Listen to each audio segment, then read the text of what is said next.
নমস্কাৰ তোমালোক সকলোকে আসাম কেৰিয়াৰ পইণ্ট ইউটিউব চেনেলটোলৈ স্বাগতম জনাইছোঁ। আশা কৰিছোঁ তোমালোকৰ বিহু সকলোৰে ভালে কুশলে চলি আছে। সো আজিৰ এই ভিডিঅ'টিত আমি ডিসকাস কৰিম কেইটামান মোস্ট ইম্পৰ্টেণ্ট কুৱেশ্যন। যেহেতু আমি জিএনএম নাৰ্ছিঙৰ কাৰণে প্ৰস্তুতি চলাই আছোঁ আৰু আমি ইতিমধ্যে গম পাওঁ যে আমাৰ যিটো জিএনএম নাৰ্ছিঙৰ এন্ট্ৰেন্স এক্সাম সেইটো অহা 28 জুন তাৰিখে অনুষ্ঠিত হ'ব। সো আমি এতিয়াৰ পৰা ভালদৰে যদি প্ৰিপাৰেচন নকৰোঁ তেতিয়াহ'লে আমি পিছত টাইম কম পাম আৰু যাৰ জৰিয়তে আমি ফুল সিলেবাসটো কমপ্লিট কৰিব নোৱাৰিম। আৰু তাৰ লগতে আৰু এটা কথা জনাই থওঁ, আমাৰ এপত অলৰেডি জিএনএম নাৰ্ছিঙৰ কাৰণে কোৰ্সত ক্লাছবিলাক এভেইলেবল হৈছে। তো কোৰ্সত যদি কোনোবাই জইন হোৱা নাই খুব সোনকালে কোৰ্সত জইন হৈ ল'ব অনলি 549 ৰুপিছত, ঠিক আছে। 549 টকাত তোমালোকে সম্পূৰ্ণ কোৰ্সটো পাই যাবা। তাতে তোমালোকে মেথছ, সায়েন্স আৰু ইংলিছ তিনিওটা সাবজেক্ট সম্পূৰ্ণ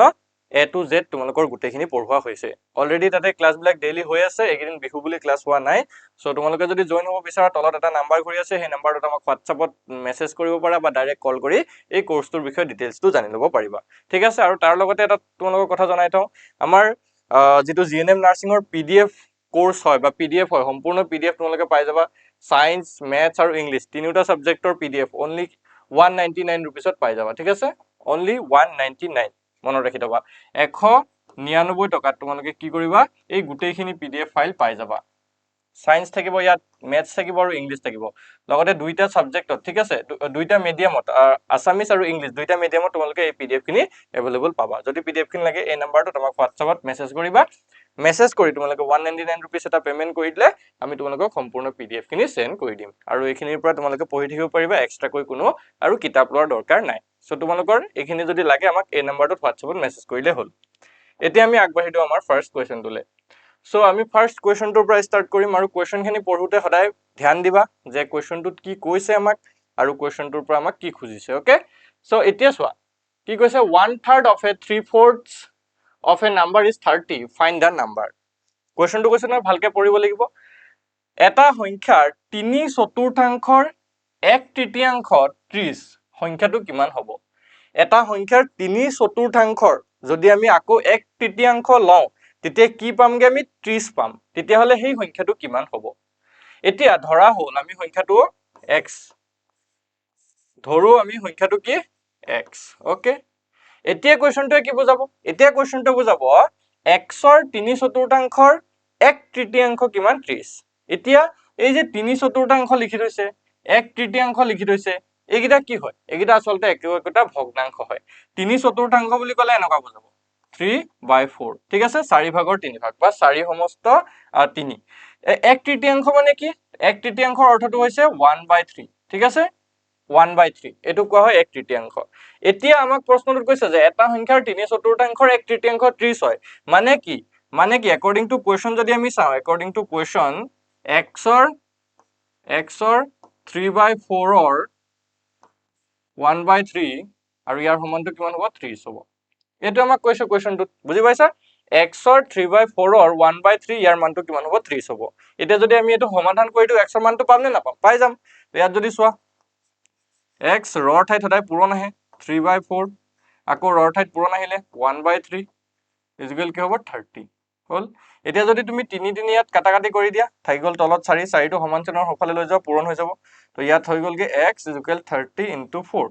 আৰু 30 × 4 কৰিলে কিমান হয়, 3 4 গুণ 12 120। তো x ৰ মান কিমান হ'ব, 120, যিটো অপশ্যন চিত আছে, অপশ্যন চি হ'ব শুদ্ধ উত্তৰ। বুজি পাইছা? মানে 120ৰ 3/4 1/3 যদি কৰা তেতিয়াহ'লে তুমি কি পাবা, 30 সংখ্যাটো পাবা। তো এনেধৰণে আমি প্ৰথম কুৱেশ্যনটোৰ সলিউশনটো কৰিব পাৰিম, ঠিক আছে। এতিয়া আমি আগবাঢ়ি দিম নেক্সট কুৱেশ্যনটোলৈ, ঠিক আছে। এতিয়া আমি আগবাঢ়ো নেক্সট কুৱেশ্যনটোলৈ। 2 number question. 2 নম্বৰ কুৱেশ্যনত কি কৈছে, 2/3 of 1/4 of a number is 6, find the number। এটা সংখ্যাৰ 1/4 2/3 যদি 6 হয় সংখ্যাটো কিমান হ'ব? ইয়াতো আমি ধৰি লৈছো সংখ্যাটো কি x, ঠিক আছে, ধৰো আমি সংখ্যাটো কি x, ঠিক আছে। এতিয়া কি কৈছে চোৱা, সেই সংখ্যাটোৰ মানে x ৰ 1/4 যদি চাওঁ, 1/4 অৰ্থটো হৈছে 1/4 আৰু 2/3 অৰ্থটো হৈছে 2/3, ঠিক আছে। তো x ৰ কি হ'ব, x ৰ 1/4 2/3 আৰু ইয়াৰ মানটো কিমান হয়, ইয়াৰ মানটো হৈছে 6। ওকে, এতিয়া এই সংখ্যাটো কি হ'ব, ইয়াৰ পৰা এতিয়া x ৰ মান উলিয়াই দিলে হ'ল। সো এইটো যদি আমি সমাধান কৰো, x পূৰণ 1/4 পূৰণ 2/3 সমান কি হ'ব, 6 হ'ব। এই 2 যদি আমি কাটি দিওঁ 4 যাব দুবাৰ তো এটা হৈ গ'ল কি 2 3 গুণ 6 x into 1/6 okay x into 1/6 equal 6 এতিয়া 6 টো সমান চিহ্ন ইফালে লৈ যাও পূৰণ হৈ যাব তো x সমান কি হৈ যাবগে 6 পূৰণ 6 তো 6 6 গুণ কিমান হয় আমি সকলোৱে জানো 36 হ'ব 36 হ'ব শুদ্ধ উত্তৰ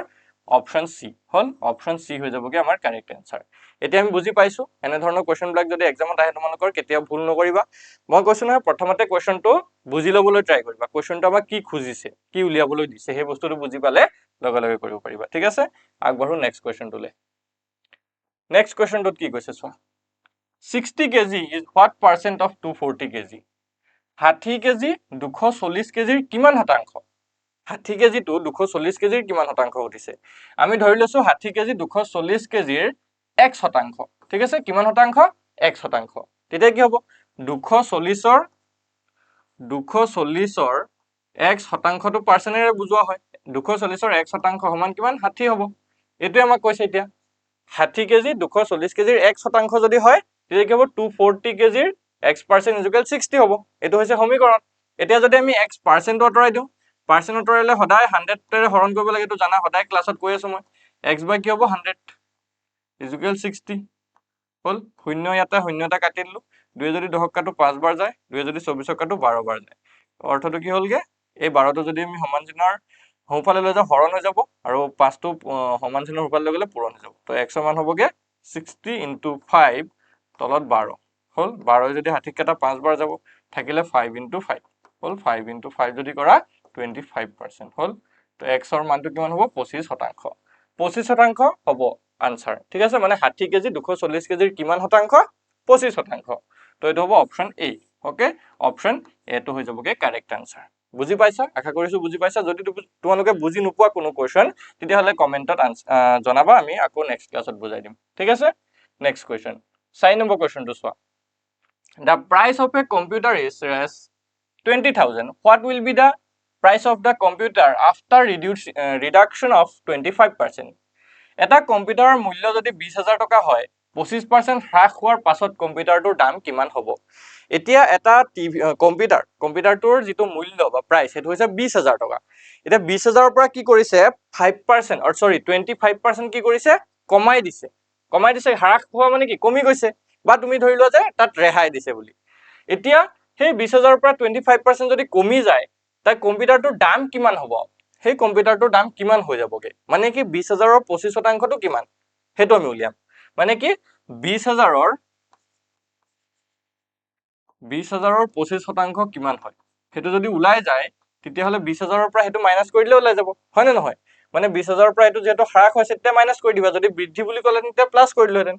তেতিয়া 20000 ৰ 25% কিমান হ'ব 20000 পূৰণ 25/100 কাৰণ আমি জানো পাৰ্চেন্ট অতৰালে সদায় কি কৰিব লাগে 100ৰে হৰণ কৰিলে হৈ গলগে তো ফলে 0 কাটিলে ইয়াত 0 কাটিলে থাকিলে কিমান 200 পূৰণ 25 তো 25 দুগুণ 50 আৰু ফলে দুটা শূন্য তিনটা শূন্য হ'ব ন 5000 ঠিক আছে 25 দুগুণ 50 আৰু দুটা শূন্য 5000 তো 5000 হ'ব আমাৰ 25% ৰ মান মানে 20000 ৰ 25% ৰ মান কিমান 5000 এতিয়া চোৱা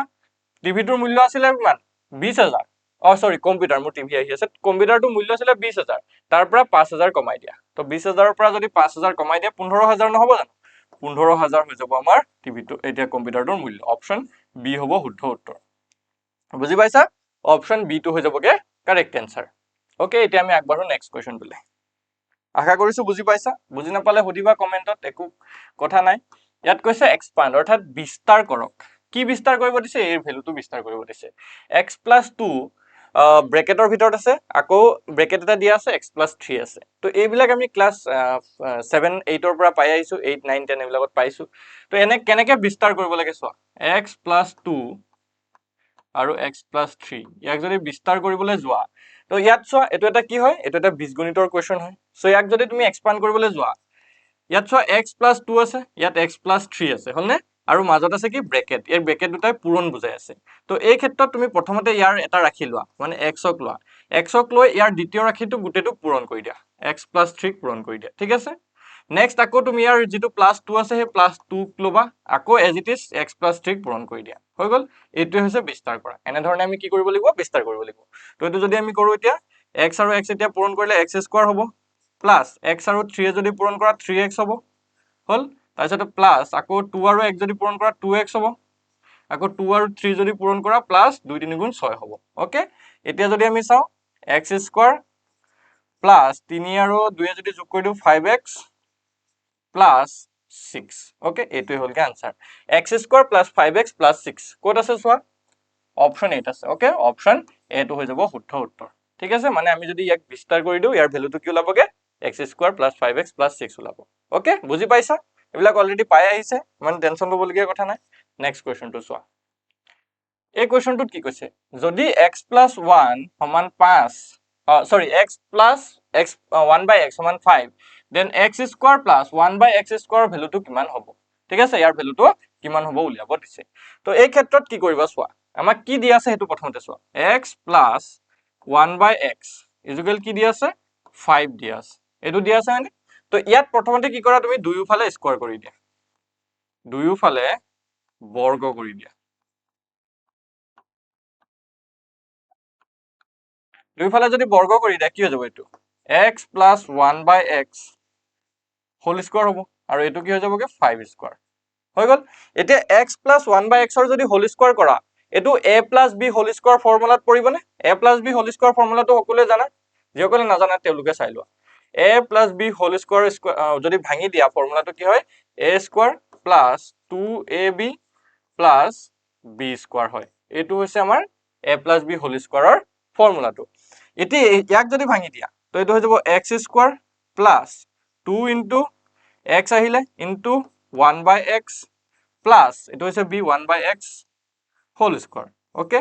আৰু এফালে যদি তুমি 5 ৰ স্কয়াৰ কৰি দিয়া এটো হৈ যাব 25 ঠিক আছে এতিয়া যদি চোৱা ইয়াত x x কাটি গল থাকিলে 2 মানে ইয়াৰ ভ্যালুটো কি হ'ব x স্কয়াৰ + 2 প্লাস এটো যদি 1/x ৰ হোল স্কয়াৰ কৰি দিয়া 1 গুণ 1 হয় ওপৰত x ৰ স্কয়াৰ কৰিলে x স্কয়াৰ 1/x স্কয়াৰ হ'ল আৰু ইয়াত হৈ গলগে 25 ঠিক আছে এতিয়া যদি এই দুইটো প্লাস 2 টো যদি সমান চিনৰ সোঁফালে লৈ যোৱা তেতিয়া কি হৈ যাব মাইনাস হৈ যাব মানে কি হ'ব তেতিয়া x square plus 1/x square equal 25 minus 2 আৰু এটো যদি 25 ৰ পৰা 2 মাইনাস কৰি দিয়া এটো কিমান হৈ যাব 23 এতিয়া সো আমাক এই কোনে কি বুজাইছে আমাৰ যিকোন আছে নহয় এইকোনটো কোৱেশ্চনটো সুধিছিলে না x square plus 1/x square মানটো কিমান হ'ব so x square plus 1/x square মানটো আমি কিমান পাইছো গৈ 23 পাইছো হয়নে 23 হ'ব আমাৰ correct answer option A option কি হ'ব এ টো হৈ যাব শুদ্ধ উত্তৰ এটা আশা কৰিছো বুজি পাইছা আৰু এনে ধৰণৰ যদি কোৱেশ্চন এক্সামত আহে তোমালোকে কেতিয়াও ভুল নকৰিবা ঠিক আছে এতিয়া আগবাঢ়ো আমি নেক্সট কোৱেশ্চনটোলে 7 নম্বৰ কোৱেশ্চনটো The root of the equation x square minus 7x plus 10 is equal 0 are সমীকৰণ x square plus x square minus 7x plus 10 সমান 0 এই সমীকৰণটোৰ মূলবোৰ কি হ'ব মূল উলিওৱা আমি শিকিছো অৰ্থাৎ যিখিনি আমাৰ উৎপাদক থাকে উৎপাদক উলিওৱা শিকিছো তো এই কোৱেশ্চনটো কৰিবৰ কাৰণে স্টেপ ওয়াইজ মই গোটেইখিনি স্টেপ কৰি দিম ভালকে চাই যোৱা প্ৰথমতে কি কৰিবা x square minus 7x plus 10 as it is আমি লিখি লৈছো এতিয়া ইয়াত চোৱা এটা আছে x স্কয়াৰ এটা আছে x থকা আৰু এটা আছে ডাইৰেক্ট ধ্ৰুব সংখ্যা হল তো x স্কয়াৰৰ লগত যেটো হহক আছে সেই হহকটো চেক কৰা x স্কয়াৰৰ লগত আমি যদি চাও x স্কয়াৰৰ লগত একো হহক নাই মানে ইয়াৰ ভ্যালুটো 1 বুলি ধৰিব পাৰো ঠিক আছে ইয়াৰ লগত একো সংখ্যা নাই মানে ইয়াৰ ভ্যালু 1 হল সো সেই 1 টো মই এক্সট্ৰাকে লিখি লৈছো আৰু যেটো ধ্ৰুব সংখ্যা আছে সেই ধ্ৰুব সংখ্যাটো লিখি লোৱা ধ্ৰুব সংখ্যাটো কি হয় ইয়াত 10 তো 1 আৰু 10 এই দুটা পূৰণ কৰি দিয়া 1 আৰু 10 পূৰণ কৰিলে 10 হ'ব হলনে 10 হল এটা 10 ৰ কি কৰিবা উৎপাদক মানে মৌলিক উৎপাদকীকৰণ পদ্ধতি কৰিবা মানে 10 ৰ যদি আমি মৌলিক উৎপাদক উলিয়াও 2 পূৰণ 5 হ'ব 2 5 গুণ 10 হয়নে 2 পূৰণ 5 হ'ব মানে 10 ৰ মৌলিক উৎপাদক কি পালো দুটাই পালো এটা হৈছে 2 আৰু এটা হৈছে 5 এতিয়া 2 আৰু 5 আমি যে পাইছো 2 আৰু 5 এই দুটা উৎপাদকক তুমি কি কৰিব লাগিব এই হাত বনাব লাগিব কি কৰিব পাৰিবা 2 আৰু 5ক হয়তো যোগ কৰিব পাৰিবা নহলে বিয়োগ কৰিব পাৰিবা যোগ বা বিয়োগ কৰি 2 আৰু 5ক যোগ বা বিয়োগ কৰি তুমি কি কৰিব লাগিব হাত বনাব লাগিব তো আমি যদি চাও 5 আৰু 2 যদি যোগ কৰি দিও 5 আৰু 2 যদি যোগ কৰি দিও তেতিয়া 7 পাও নে নাপাও পাম ইয়াৰ অৰ্থটো আমি এতিয়া এনেকে লিখিম চোৱা এটো 1 টো আৰু নিলিখো x স্কয়াৰ মাইনাস এই 7 ৰ ঠাইত কি লিখি দিম 5 + 2 লিখি দিম ওকে 5 + 2 ইকুৱেল কি হ'ব আৰু তলৰ বাহিৰত এটা x আছে +10 ইকুৱেল 0 হৈ গল ওকে এতিয়া যদি চোৱা x square minus 5x minus plus minus 2x plus 10 is equal to 0 ঠিক আছে এতিয়া যদি চোৱা কমন যদি লোৱা ইয়াৰ পৰা x এটা আহিলে থাকিলে x - 5 ইয়াত যদি 2 এটা কমন লোৱা ইয়াতো থাকি যাব x - 5 ইকুৱেল 0 ওকে তো ইয়াত থাকি গল x - 2 আৰু x - 5 x - 5 আৰু x - 2 ইকুৱেল টু 0 এতিয়া যদি চোৱা x - 5 আছে আৰু x - 2 আছে তো ইয়াৰ অৰ্থটো কি x - 5 ইকুৱেল 0 আৰু x - 2 ইকুৱেল 0 ইয়াৰ পৰা x ৰ মান আমি পাই যাম 5 আৰু ইয়াৰ পৰা x ৰ মান আমি পাই যাম 2